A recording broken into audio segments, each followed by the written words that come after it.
Pour nous, nous essayons de recréer cette cohésion qu'il y avait entre les Ivoiriens par le passé. Et nous savons tous ce que les différents événements que notre pays a connus et qu'est-ce que ça a créé. Et donc, nous nous sommes posé la question au niveau de la diaspora, ici, au niveau de l'association, au niveau des leaders d'opinion. Est-ce qu'il fallait rester là, assister toute la création de ce collectif, voilà, pour la cohésion, le vivre ensemble des Ivoiriens dans leur diversité, dans leur pluralité, que ce soit idéologique, que ce soit religieux, que ce soit ethnique. Donc c'est la Côte d'Ivoire ensemble. Et cela, il fallait trouver un vecteur. Le vecteur, c'est le football. Le football qui est facteur de rassemblement. Et donc, d'où la création de cette compétition, de la Coupe nationale des Ivoiriens de France. Nous sommes à la 4e édition et nous continuons de grandir. Nous avons commencé à la première édition par environ 8 équipes et aujourd'hui nous nous retrouvons aux alentours de 30 équipes. Nous jouons habituellement sur un stade cette année. Nous avons 4 stades où la compétition va se dérouler simultanément sans arrêt. Et donc bienvenue à vous, bienvenue à tous pour la CONIFA 2024. Qui vous a donné l'idée de créer cette manifestation? Et nous nous sommes interrogés à un moment donné, nous qui sommes là, on a constaté que lorsque une communauté organisait une activité ou une manifestation, c'était juste cette communauté qui s'est déplacée pour ça. Et nous avons vu que nous naissons ici et ça a créé une sorte de... C'est mieux de fermer. Une chaise au chaud. Une chaise au chaud. On essaie de... On m'a dit une chaise, mais là aussi. Pas une chaise, tu viens là.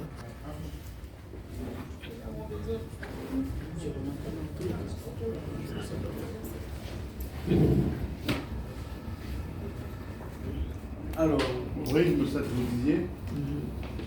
Donc, d'où est venue l'idée? C'est parce que nous, en notre sein ici, au niveau de la diaspora, et nous avons pris conscience que nos enfants ici déjà, on est dans un monde où tout est permis.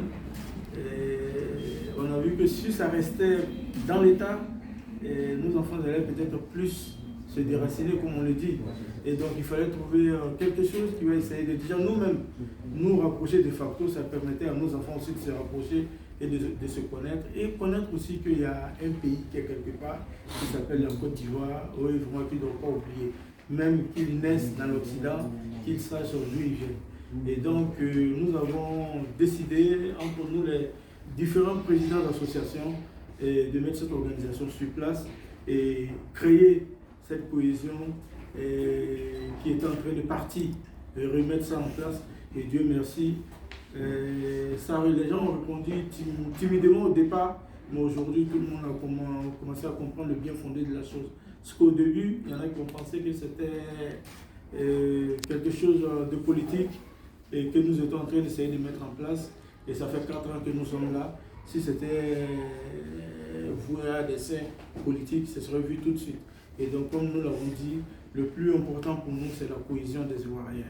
Le vivre ensemble des Ivoiriens dans leur diversité. Est-ce que vous sentez que les Ivoiriens fédèrent autour de cette manifestation? C'est la plus grosse manifestation sportive en France? Et je ne dirais pas que c'est forcément la plus grosse manifestation. Nous avons vu ce qui s'est passé en France, oui, oui. Et nous avons vu ce qui s'est passé en Coupe d'Afrique.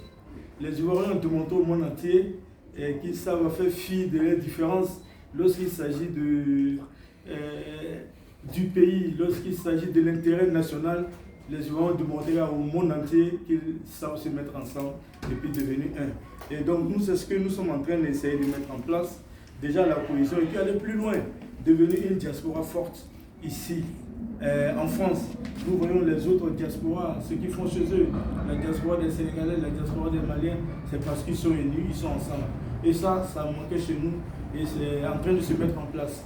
Donc nous tendons la main à tous les Ivoiriens déjà pour venir communier ensemble Et à ce tournoi-là, comme nous l'avons dit, c'est une journée d'allégresse à passer ensemble. Et ce jour-là, on ne sait pas qui est Baoulé, qui est Djoula, qui est Athée, on ne sait pas qui est musulman, qui est chrétien, on ne sait pas qui est PPACI, qui est RHDP, qui est FPI. On forme un ce jour-là. Et donc, c'est de montrer que les Ivoiriens ne sont pas en guerre ici, comme d'autres personnes peuvent le penser souvent.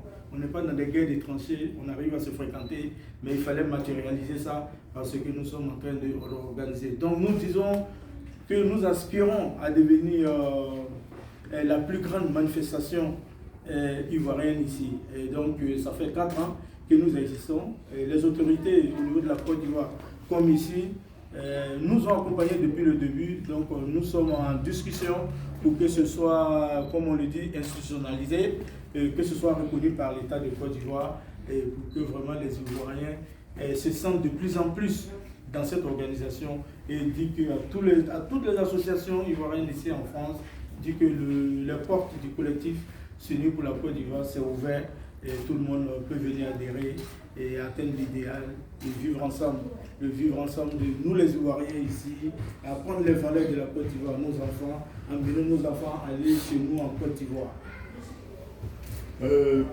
Pour terminer, la CONIF, j'imagine, suit la sélection nationale.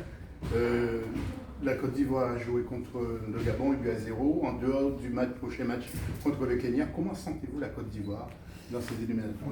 Nous sommes une équipe qui est organisée pour aller au mondial.